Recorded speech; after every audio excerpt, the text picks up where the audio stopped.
All right. So, Francesco, thank you very much for joining me. Really Pleasure. appreciate it. So, you are a PhD student over at which university is it in Australia? I'm at the University of Canberra at the moment. Okay, great Yeah. stuff.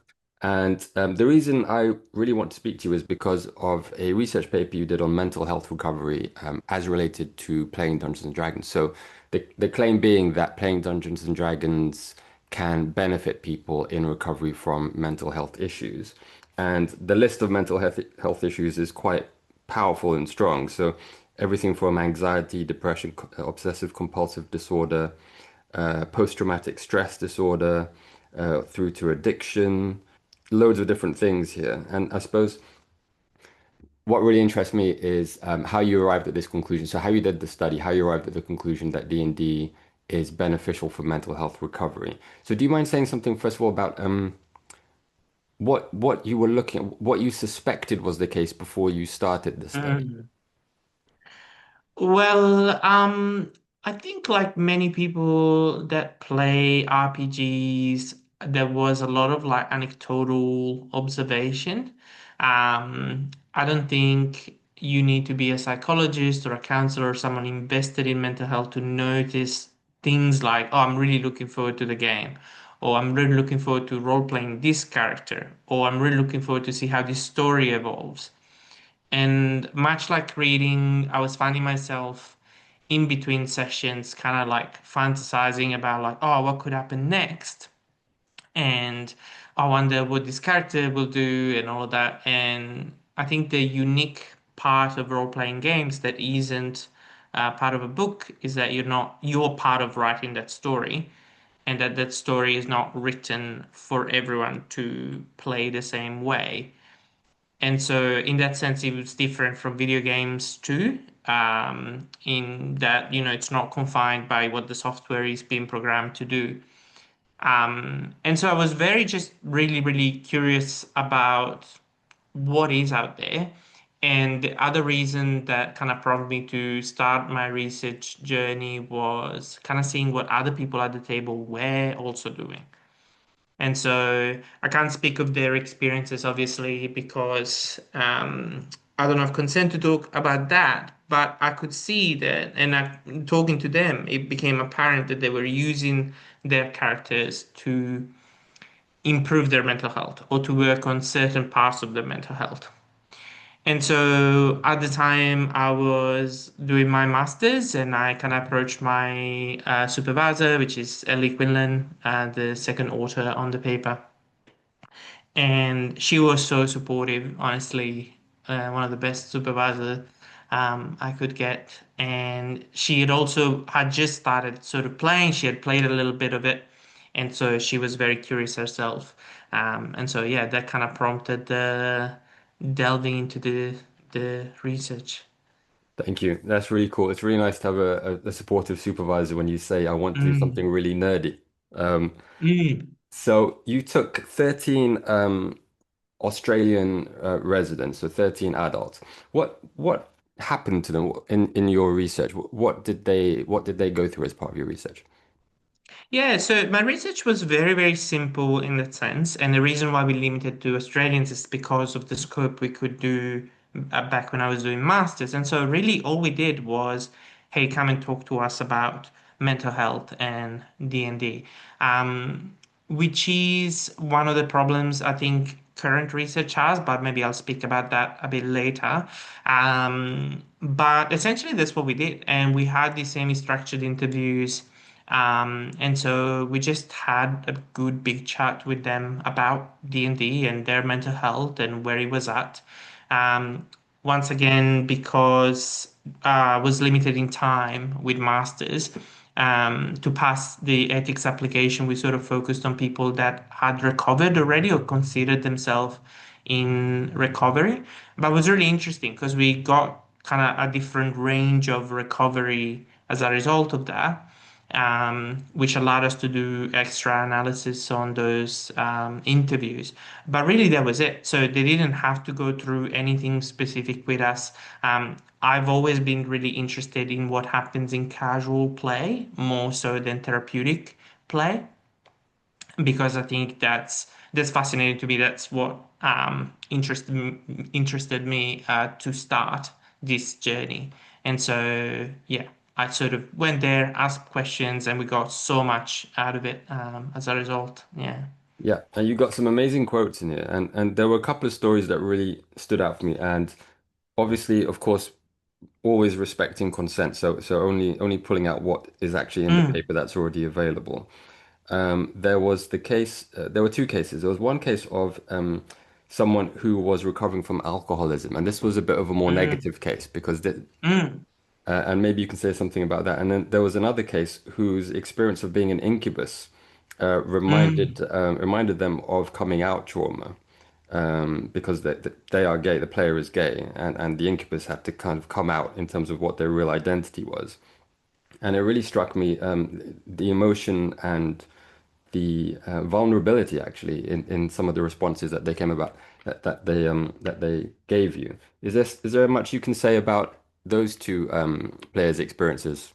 Yeah, for sure. I agree with you that they were both very vulnerable. I thought all my participants were really fantastic in their quotes. It's not common, I think, in qualitative research to have such articulate people come in so consistently. Obviously, they exist and they're not impossible to find, but hard to find them consistently. Um, but yeah, so I think both of those experiences speak to the main, well, maybe not correct to call it the main, but a big topic in our research, which was people are using this game to process emotions. And because we're processing emotions, and emotions are such a big factor of our mental health, both in a helpful and unhelpful way, the way we process emotions through the game is really, really, really meaningful. Um, I would make the comparison here to something that's very different, for example, than role-playing games like sport. You go and play sport with your friends, you're processing emotions. If you had a big day at work, you may process like, frustration, you may process anger and all of that. I think the benefit of role-playing games is that emotions are at the forefront of role-playing.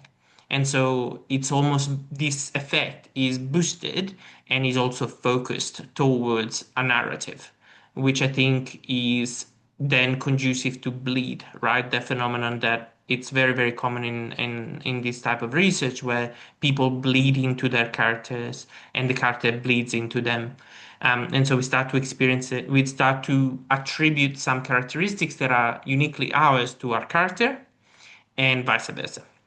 And so I think both of those cases speak to emotions being bled in and out of us, with the person that was struggling with addiction noticing that they were sort of having their character go through the addictive journey, but in a more funny way or in a way that was kind of taking the um, kind of the problematic aspects of addiction away. And obviously, they were very insightful in saying, "Ooh, I actually think this is having an effect on me that I hadn't predicted. It's making me want to think, oh, maybe alcohol isn't so bad." Um, and so I thought that was super powerful. It's the problem of research is when we often reach out to people and ask them, come and talk to us about how cool D&D is. We're not going to get the people that are struggling with it. And obviously, this participant was not a case of that, but they had the insight to say, yeah, it's not always great. Sometimes there are moments where these emotional um, effects have a more kind of they bleed out in my personal life in a way that's not necessarily healthy. But vice versa, we had the incubus quote, which if I had to pick a favorite, and I would never, but that would be definitely my favorite.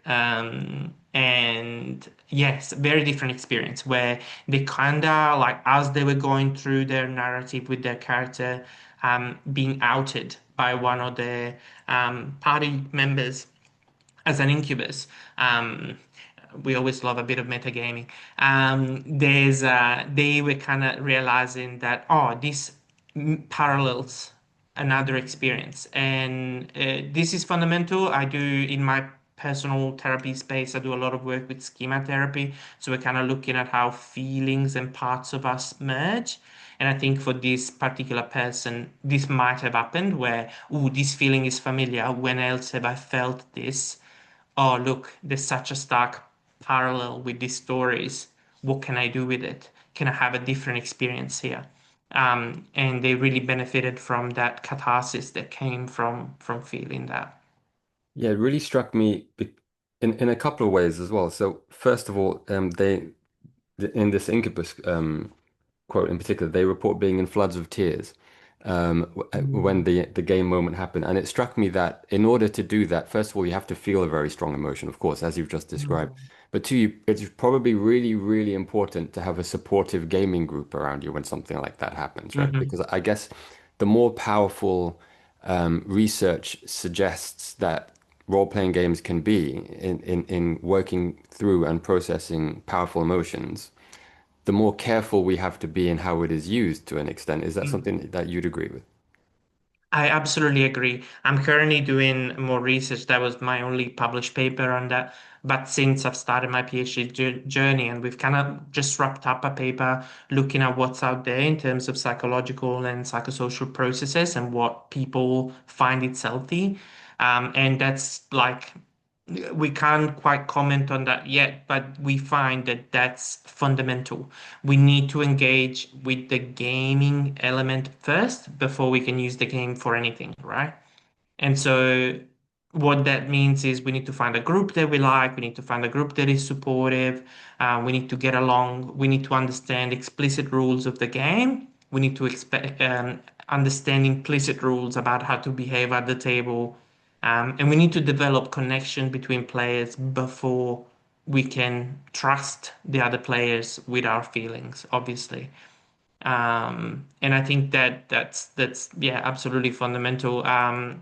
A lot of the horror stories that sometimes I end up reading on Reddit have to do with this missing this first step, right? Where, ooh, there's a lot of trust here that wasn't earned, or it was earned and now it's lost, and that's why those feelings or those character dynamics really matter. Yeah. Thank you. No, that's really clear.